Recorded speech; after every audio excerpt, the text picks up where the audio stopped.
જય માતાજી મિત્રો, સ્વાગત છે તમારા બધાનું મારા મિની બ્લોગમાં। આજે તો ફ્રી હતા તો નીકળી ગયા કાકાના ઘરે બેઠવા, ત્યાં દુર્ગેશભાઈ પણ આવી ગયા। મહિલા મંડળ નીકળી ગયું ગામમાં, ખબર નહીં આજ ગામનું શું થશે।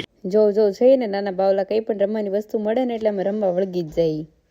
થોડીક શોપિંગ કરી લીધી, સાડી ને સેન્ડલ પહેરીને જોઈ લીધું। હરક પદુડી છું હું એકલી નહીં, મારી મમ્મીએ રૂખડા છે જો એને પહેરી લીધી। પછી આવી ગઈ છત ઉપર, જો કેટલું મસ્ત વ્યૂ છે અમારા। જો છત ઉપર કેટલા મસ્ત ફૂલ છે। આજે તો ઓરેન્જ અને વ્હાઈટ કલરનું પણ ફૂલ હતું અમારા છત ઉપર। જો પાલક મરચી છે, એમાં પણ જો નાનું એવું મરચું આવ્યું છે। રીંગણીમાં પણ નાનું એવું બેબી રીંગણું આવ્યું છે। લીલા દાણા છે, પછી ટામેટા છે। નીચે આવીને મસ્ત શાંતિથી રોટલા બનાવતી હતી તો ધારા મારીને ભાગી ગઈ। થોડીક વાર નખરા કર્યા ને તો લાઈટ એમ કહે કે આરતી હરખે બેઠ, હું તારા ફોટા પાડી દઉં છું। પછી મારા પપ્પાના ગાડીના મસ્તના કાચ સાફ કરી દીધા। કાચ સાફ કરીને ઘરે ગઈ તો ખબર પડી મારા વગરના બધા એકલા ચા પીવે છે। ચા પીને મસ્ત બિસ્તર સેટ કરી દીધો ગાડીમાં। બધા પંચાયત કરતા, મારા પપ્પાએ રોનકને ધારાને પણ કામે લગાડી દીધા। તમે શું પંચાયત કરો છો, તમે કામ કરો। પછી પપ્પાને અને ભાઈને કરી દીધું બાય બાય।